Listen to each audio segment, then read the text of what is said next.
4 PM news network में दोस्तों आपका स्वागत है। मैं हूं आपके साथ राशिद ज़हीर।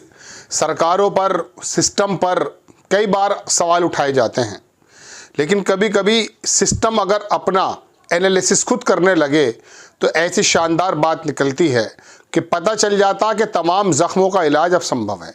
देखिए, दुनिया में किसी भी मर्ज़ का इलाज असंभव नहीं है, बशर्ते उसकी तशख़ीस यानी कि उसको पहचानना अगर मालूम पड़ जाए कि मर्ज़ ये है और इस वजह से है और उसका इलाज हो जाए तो आराम से मर्ज़ ख़त्म हो जाता है। जस्टिस नरीमन का एक वक्तव्य कल से परसों से बहुत ज़बरदस्त तरीके से वायरल हो रहा है और आपने सुन भी लिया है, लेकिन मैं आपको उनके बयान का 1-2 लाइनों की तरफ ध्यान आकर्षित कराने के लिए हाजिर हुआ जो कल से ही मेरे मन में थी। उन्होंने निचली अदालतों को जो एक संदेश दिया है और जो कहा है कि तमाम निचली अदालतों में अगर ये चीज़ पढ़ी जाए तो उन्हें सबक मिले, क्योंकि जजेस जो हैं आपको मालूम है कि किस प्रकार का फ़िलहाल काम कर रहे हैं और किस प्रकार का काम करके वो ऊपरी अदालतों में भेज देते हैं और वहाँ पर जब उनकी सुनवाई होती है तो देश के अंदर किस प्रकार का माहौल पैदा हो जाता है। हाल ही के मामले में आप संभल में देखिए, लोकल अदालत के एक जज ने एक सर्वे का ऑर्डर दे दिया। उसके बाद मालूम है क्या हुआ? वो सर्वे का ऑर्डर नहीं था। वो संविधान के मुताबिक सर्वे का ऑर्डर हो सकता है, लेकिन जब ज़मीन पर उसको इम्प्लीमेंट करने की कोशिश की गई तो पता चला कि 4 लोगों को जान से मार दिया गया। 4 लोगों की लाशें निकली संभल से। ऐसे समय में मैंने पहले भी कहा था कि मुझे अमित शाह की वो बात बड़ी अच्छी लगी कि जब उन्होंने किसी ज़माने में, हालांकि वो इस शब्दों को कहने के लिए एप्रोप्रिएट पर्सन है या नहीं मैं नहीं जानता, लेकिन फिर भी कहा कि अदालतों को अपने फैसले देते समय इस बात का बहुत ख़ास ख्याल रखना चाहिए कि देश के हालात क्या हैं। ये मेरे शब्द हैं, लेकिन मैं उन्हीं को कोट कर रहा हूँ, अपने अंदाज में बता रहा हूँ। उसको इम्प्लीमेंट करने में क्या क्या दिक्कतें आ सकती हैं, देश और दिशा अंतर्राष्ट्रीय पटल पर क्या मामलात हैं, ये तमाम चीज़ों को उन्हें देखना चाहिए और उनको यानी कि अदालत के जजेस को ऐसे फैसले देने से थोड़ा गुरेज करना चाहिए जो केंद्र की सरकारों को या पर सूबे की सरकारों को लागू करने में दिक्कतें हों। हालांकि लॉ एंड ऑर्डर की जिम्मेदारी सरकारों की होती है, करना ही चाहिए, लेकिन फिर भी ख्याल रखा जाता है। आप देखेंगे दोस्तों, मैं आपको उस तरफ लेकर चलना चाहता हूं कि जस्टिस नरीमन ने जो निचली अदालतों को कहा कि अगर मर्ज़ वहीं पर पकड़ लिया जाएगा तो फिर संभल में 4 लोग नहीं मरेंगे। जस्टिस नरीमन की ये बात मान ली जाती तो नहीं मरते संभल में 4 व्यक्ति। ये मैं अभी मेरे जहन में आया, मैं थंबनेल भी रखने वाला जा रहा हूँ। कानून लागू हो, सांप्रदायिक तनाव बढ़ रहा है।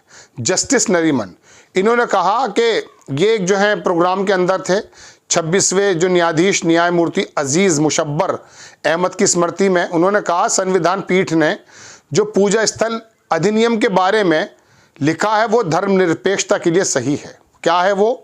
आप देखिए, सुप्रीम कोर्ट के पूर्व न्यायाधीश जस्टिस रोहिंटन नरीमन ने गुरुवार को कहा कि अयोध्या मामले में सुप्रीम कोर्ट के फैसले के 5 पेज, बहुत ध्यान रखिएगा, 5 पेज उम्मीद जगाने वाले हैं।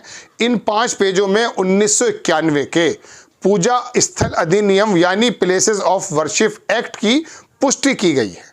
संविधान पीठ के इस फैसले के वो 5 पेज भर देश भर में चल रहे उन मुकदमों का जवाब है जिनमें मंदिरों के ऊपर कथित रूप से बनाई गई मस्जिदों के सर्वे की मांग की गई है। दोबारा सुन लीजिए, 5 पेज जो है देश भर में चल रहे उन मुकदमों का, जो ये चंदौली में और ये धराधर चंदौसी में और जहाँ पर भी मुकदमे चल रहे हैं, सर्वे की सुनवाई उसके संबंध में बात चल रही है। देश भर में उन मुकदमों का जवाब है जिन मंदिरों के ऊपर कथित रूप से बनाई गई मस्जिदों के सर्वे की मांग की गई है। जस्टिस नरीमन अहमदी फाउंडेशन के कार्यक्रम में बोल रहे थे, उसको छोड़ दीजिए। जस्टिस नरीमन ने कहा कि संविधान पीठ ने फैसले में पूजा स्थल अधिनियम के बारे में लिखा है, ये धर्मनिरपेक्षता के लिए सही है जो कि संविधान के मूल ढांचे का हिस्सा है। आप पीछे नहीं देख सकते, 5000 साल पहले क्या था, 2000 साल पहले क्या था, नहीं देख सकते। आपको आगे देखना होगा। इन पेजों को देश के प्रत्येक जिला न्यायालय और न्यायालय में और उच्च न्यायालय में पढ़ा जाना चाहिए। इस फैसले को देश के जिला न्यायालय, उच्च न्यायालय में पढ़ा जाना चाहिए ताकि विभिन्न धार्मिक संरचनाओं के खिलाफ होने वाले इस तरह के दावों को रोका जा सके। आप समझ लीजिए 1951 में ये जो पूजा अधिनियम स्थल, जो पूजा स्थल अधिनियम है, इसके मुताबिक सन 47 से पहले के बाद में जो भी स्टेटस है, एक या दो जगहों को छोड़कर जिसमें बाद भी मस्जिद भी थी, उसके अलावा किसी पर भी कोई फैसला, कोई मामला नहीं चल सकता। ये 1991 में कानून बना था। लेकिन चंद्रचूड़ साहब के एक वक्तव्य ने उन तमाम चीज़ों का रास्ता खोल दिया कि अब चंदोसी की छोटी अदालत, जिला अदालत या लोकल की अदालत ये कहती कि सर्वे कर लिया जाए। इसके बारे में जस्टिस नरीमन ने कहा कि ये जो 5 पेजों का फैसला 1991 में पूजा स्थल अधिनियम के मध्य नज़र है, इसको पढ़ा जाना चाहिए, उच्च न्यायालय में पढ़ा जाना चाहिए।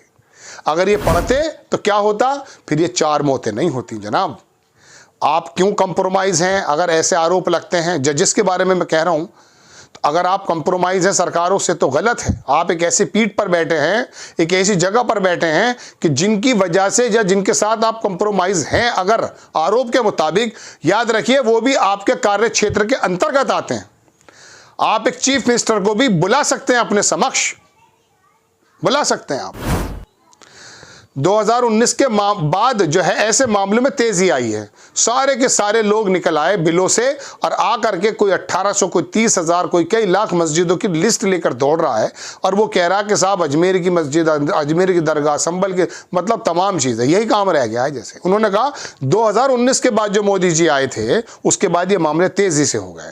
2024 में अगर ये 272 के पार हो जाते, नरीमन साहब आप तेज़ी जब देखते, क्या तेजी हो रही है, वो तो देश की जनता ने इनके परों को कुतर दिया, काट दिया किसी हद तक, 240 पर लाकर छोड़ दिया, गठबंधन की सरकार बनानी पड़ गई।